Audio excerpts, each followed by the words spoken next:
हमने मुख्तार अंसारी से निजात दिलाई।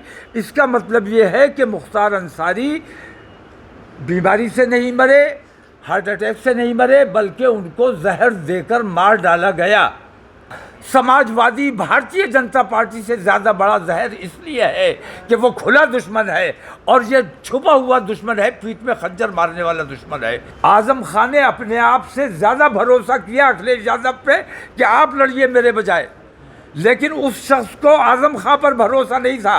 उसने सोचा कि आज़म खां कहीं मुझे रामपुर में मरवा ना दे, रामपुर में हरवा ना दे, इसलिए वो खुद नहीं आए बल्कि डमी कैंडिडेट उतार दिए ताकि भारतीय जनता पार्टी आसानी से जीत जाए। बरेली आला हजरत के मौलाना और आईएमसी के अध्यक्ष मौलाना तौकीर रजा ने निर्दलीय उम्मीदवार और सुप्रीम कोर्ट के वरिष्ठ वकील महमूद पराचा के पक्ष में एक पत्रकार वार्ता की। मौलाना तौकीर रजा के निशाने पर जहां प्रधानमंत्री नरेंद्र मोदी रहे, वहीं उन्होंने अखिलेश यादव पर भी निशाना साधा। तौकीर रजा ने प्रधानमंत्री मोदी को दृष्टराज राजा कहा तो अखिलेश यादव को मुसलमानों की पीठ पर वार करने वाला दुश्मन करार दिया।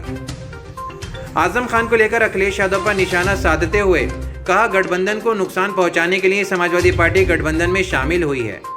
उन्होंने कहा कि सपा सरकार से ज्यादा तो भाजपा सरकार में मुसलमान सुरक्षित होता है। तौकीर रजा ने इस मौके पर अपनी हत्या करने की आशंका जताते हुए पुलिस पर आरोप लगाना नहीं भूले। और क्या कुछ कह रहे हैं तौकीर रजा, आपको सुनाते हैं। तो मैं कहना ये चाहता था कि मुल्क के गृह मंत्री ने पिछले दिनों एक बयान जारी किया, एक सभा में उनका बयान लगा जिसमें वो मंच पर खड़े होकर सीना पीट कर ये कह रहे हैं कि हमने निजाम से निजात दिलाई। आप लोगों ने देखा होगा, निज़ाम से निजात दिलाने की फिर उन्होंने वजाहत की कि हमने एन से क्या बताया, नसीमुद्दीन से निजात दिलाई। अच्छा किया भाई, क्योंकि ऐसा नसीब हमें नहीं चाहिए कि शराब का भी मंत्री तो ही बनेगा और हज का मंत्री भी तो ही बनेगा। मुसलमानों का कभी नेता वो था ही नहीं। उन्होंने इमरान मसूद से निजात दिलाई, ऐसे उन्होंने कई उदाहरण दिए। उसमें आज़म खां का भी नाम लिया गया, उसमें अतीक और अशरफ, यानी उन्होंने मंच पर खड़े होकर एतराफ़ जुर्म किया कि हमने ये अपराध किया कि अतीक अशरफ को खुलेआम मरवाने का काम किया। और हमने अंसारी साहब को, मुख्तार अंसारी को हमने मुख्तार अंसारी से निजात दिलाई। इसका मतलब ये है कि मुख्तार अंसारी बीमारी से नहीं मरे, हार्ट अटैक से नहीं मरे, बल्कि उनको जहर देकर मार डाला गया।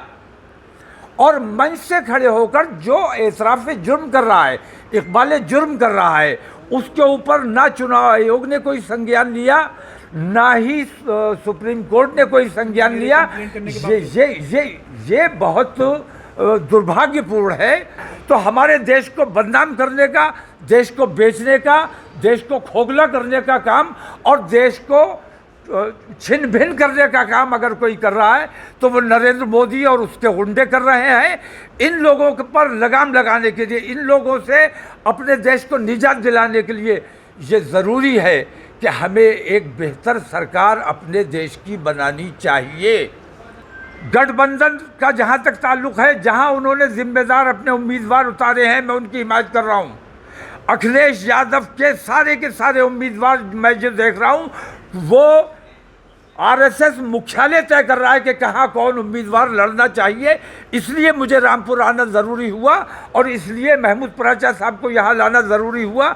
मैं चाहता तो इन्हें बरेली लेके जा सकता था और बरेली अल्हम्दुलिल्लाह इन्हें जिता के ले आऊँगा, लेकिन मैं रामपुर इसलिए लेके आया हूँ कि कल रामपुर वाले ये ना कहें कि हम तो मजबूर थे, हमारे पास कोई रास्ता नहीं था, बीजेपी को हराना था इसलिए हमने समाजवादी को वोट दे दिया। समाजवादी भारतीय जनता पार्टी से ज़्यादा बड़ा जहर इसलिए है कि वो खुला दुश्मन है और ये छुपा हुआ दुश्मन है, पीठ में खंजर मारने वाला दुश्मन है। समाजवादी का प्रत्याशी, डमी प्रत्याशी उतारा गया है और बीजेपी को जिताने के लिए उतारा गया है। और मुरादाबाद में तो आपने देखा कि किस तरह इन्होंने सरेंडर कर दिया और अपनी सीट, जीती हुई सीट भारतीय जनता पार्टी को दे दी। इसी तरह बहुत सी जगहों पे इन्होंने किया है, जैसे बरेली में किया है, जैसे आप देखिए कि मेरठ में किया है, 3 उम्मीदवार बदले, बिजनौर में किया है, ऐसे इन्होंने कितनी जगह, ऐसे इन्होंने नगीना में किया है।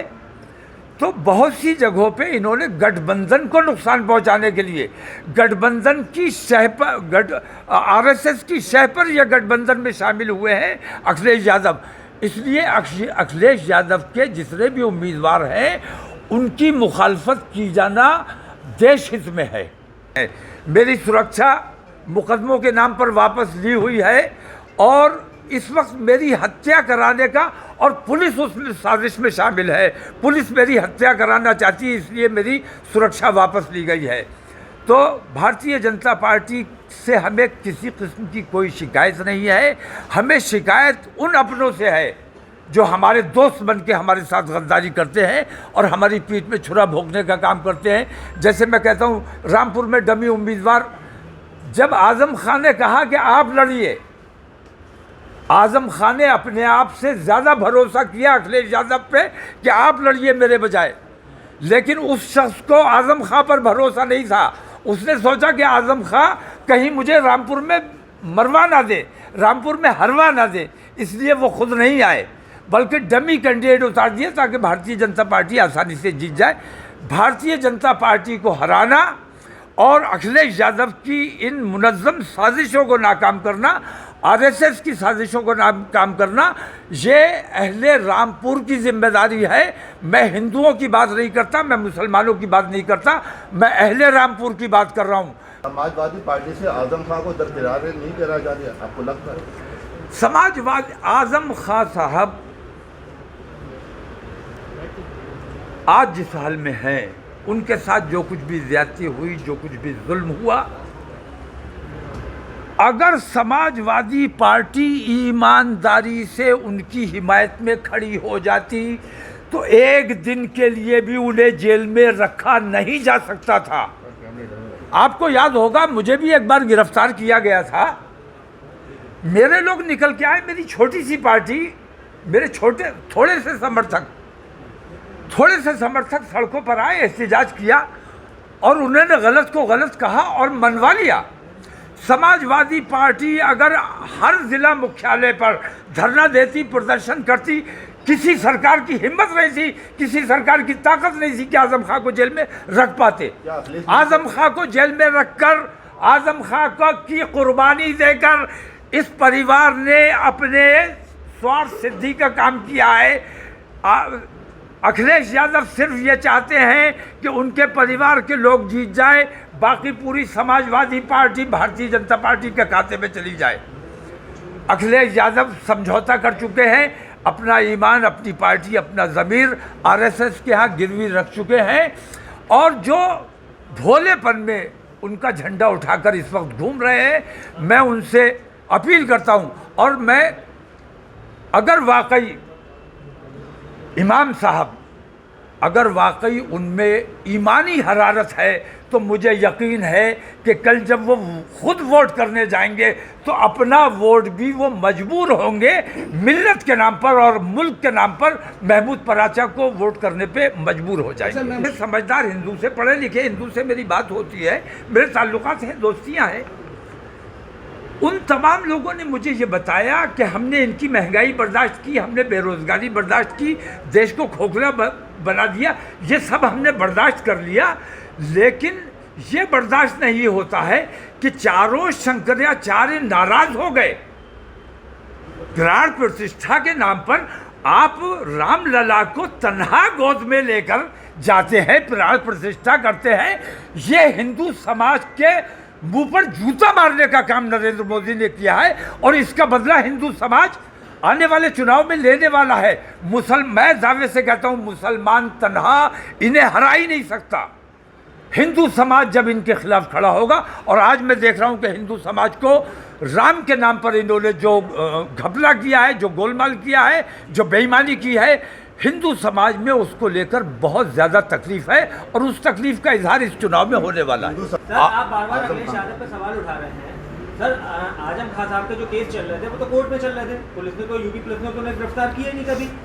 भाई उन्होंने खुद ही सरेंडर किया, वो पहले जेल में रहे और अब कोर्ट ने फैसला दिया, तो इसमें अखिलेश यादव क्या कर सकते हैं? इसमें भाई जो कोर्ट में मामले अखिलेश यादव कुछ नहीं कर सकते। तो अखिलेश यादव धरना तो दे सकते थे। तो सर कोर्ट क्या करती है? अरे भाई इतनी बड़ी पार्टी है, इतनी बड़ी पार्टी है आपकी, आपने कोई एहतजाज किया, कहीं मुख्यालय पे धरना दिया? सर धरना प्रदर्शन से क्या कोर्ट पे असर पड़ता है? मैं ये कहता हूँ आपको करना, झूठा मुकदमा मुझ पर लिखा जा रहा है।